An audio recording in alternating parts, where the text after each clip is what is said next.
पस्तीस वर्षापासूनचा हा जो प्रलंबित प्रश्न होता पेन टाकायचा, जरा ऐकायला आता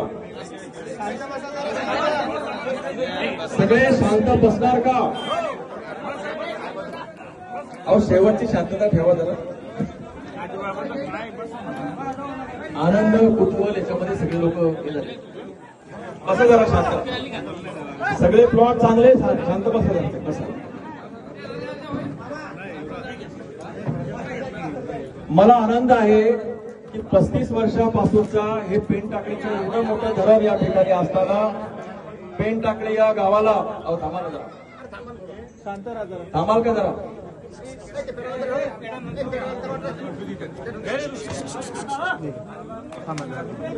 35 वर्षापासून पेन टाकळी या गावानं मेहकर तालुक्यामध्ये पाणी दिलेलं आहे. बरोबर. मेहकर तालुक्यासाठी या गावाचं खूप मोठं योगदान आहे. या गावाने जे केलं ते कोणीच केलं नाही, परंतु हे सगळं ज्या गावाने केलं त्या गावाच्या निवासाचा प्रश्न 35 वर्षापासून प्रलंबित होता. आता याच्यामध्ये का राहिला, कसं राहिला, कसं कसं झालं, पुढे कसं कसं गेलो आपण, या सगळ्याचा इतिहास आपल्या सगळ्यांना माहिती आहे. परंतु मला वाटतंय याचं वाटप हे माझ्या हातानच व्हायचं होतं, असं नियतीचा काहीतरी नियतीचं एक त्या ठिकाणी ठरलेलं दिसतंय. आणि म्हणून मी निवडणुकीच्या काळामध्ये प्रचाराला जेव्हा आलो तेव्हा हा प्रश्न आला होता. निवडणूक झाल्यानंतर सुद्धा आमचे मित्रमंडळी हा प्रश्न घेऊन माझ्याशी बोलत होते. आणि हा प्रश्न सोडवण्यासाठी, अतिरिक्त प्लॉट मिळवण्यासाठी अनेक अडचणी आल्या. त्या सगळ्या अडचणी कशा आम्ही मिटवल्या या सगळ्या तुम्हाला माहिती आहे, त्याचं मला इथं सांगायचं कारण नाही.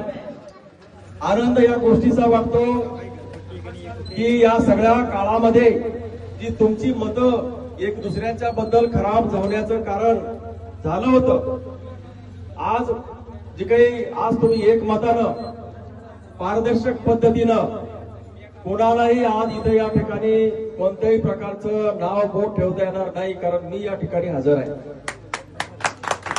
ग्रामसभा ग्रामपंचायत ही सुप्रीम असते पंचायत राज व्यवस्थेमध्ये. आणि ग्रामपंचायतीने ग्रामसभेने जो निर्णय घेतला तो निर्णय आज या ठिकाणी आपण त्याची अंमलबजावणी केली. आणि ग्रामसभेने जो काही निर्णय घेतला तो सुद्धा योग्यच होता, त्याच्यामध्ये कोणतीच अडचण नव्हती.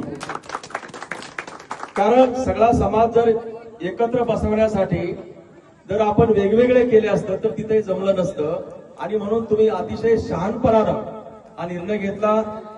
गावाचे प्रश्न कसे सोडवावेत हा एक प्रकारचं उदाहरण माझ्यासारख्या नवीन आमदाराला या ग्रामपंचायतीने दिलेलं आहे, ग्रामसभेनं दिलेलं आहे असं मी मानतो. मी ग्रामसभेनं या काळामध्ये जे आमचे सरपंच आहेत, गजाननराव वानखेडे, परमेश्वर वानखेडे सरपंच आणि ग्रामसेवक मवाळ साहेब आणि त्यांच्यासाठी त्यांच्या मागे जे काही कार्यकर्ते काम करत होते त्यांचा या काळामध्ये माझ्या समवेत दररोज जवळजवळ संपर्क होता.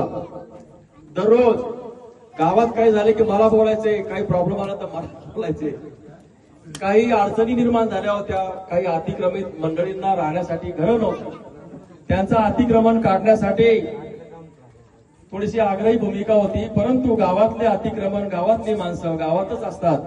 आणि हा जो शांततेने मार्ग काढण्यासाठी माझा पहिल्यापासून या पेन टाकळीच्या नगर नागरिकांना विनंती असायची. आणि माझ्या विनंतीला मान देऊ कोणी एकमेकावर न जाता एक अतिशय सामोपचारानं आनंदानं हे जे निर्णय घेतले आणि त्याला आज जे यश आलं याच्यासाठी जे झटले ग्रामसेवक आणि सरपंच यांचं मी या ठिकाणी विशेष कौतुक करतो, अभिनंदन करतो. त्याचबरोबर जिल्हा प्रशासनातलं ज्यांनी आपल्याला जिल्हाधिकाऱ्यांनी मदत केली ऍडिशनल कलेक्टरनी मदत केली, प्लॉट निवड हे करून देण्यासाठी टाउन प्लॅनिंगने आपल्याला मदत केली, आपले तहसीलदार साहेब आहेत त्यांनी मदत केली, तुमच्या मंडळ कार्यालयातील सगळ्यांनी मदत केली, बरोबर. एसडीओ साहेबांनी, पोलीस प्रशासनाने सगळ्यांनी या ठिकाणी मदत केली. पोलीस प्रशासनाने आणि विशेष आभार म्हणजे आपले जे काही साखरखेडा पोलीस स्टेशनचे पोलीस ठाणेदार आहेत गजाननजी काणेवाड यांचं सुद्धा मी विशेष अभिनंदन करतो की या गावामध्ये एकही अनुचित घटना घडली नाही. आपल्या गावात जर काय घडलं असतं तर मला एकच भीती होती की बाहेरच्या लोकांना हवा देण्याचे खूप चांगलं येतं आणि त्यांनी छोटीशी जरी त्याच्यामध्ये जर चिंगारी मिळाली तर त्याला हवा देऊन ते बाहेर असं ते पसरवतात की इथं काय भयंकर चाललेलं आहे.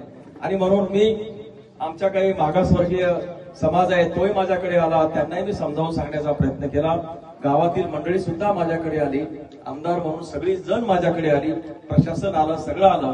सगळ्यांना मी शांततेने थोडंसं वेट अँड वॉच करत त्यांना सूचना देत होतो. मी कायम पेन टाकळीवर लक्ष ठेवून होतो आणि पेन टाकळीचा यश आले जो काही आज जो काही निर्णय झाला, निवाडा झाला, हा आपल्या मतदारसंघाच्या दृष्टीनं, माझ्या दृष्टीनं, माझ्या जीवनातला सुद्धा अत्यंत महत्वाचं पाऊल आहे. त्यामुळे मी तुमचं सगळ्यांचं अभिनंदन करतो आणि तुम्ही सगळ्यांनी आता जो काही निवाडा केला त्याप्रमाणे सगळ्या गावकऱ्यांना आता त्यांचं जे काही ताबा पावती त्यांना द्या. त्याचबरोबर आता जी काही आपली चर्चा झाली पूर्वी, मागासवर्गीयांना घरकुलांचा कोणताही प्रॉब्लेम येत नाही. त्यांची सगळीच्या सगळी 100% घरकुलं ताबडतोब मंजूर होणार आहेत.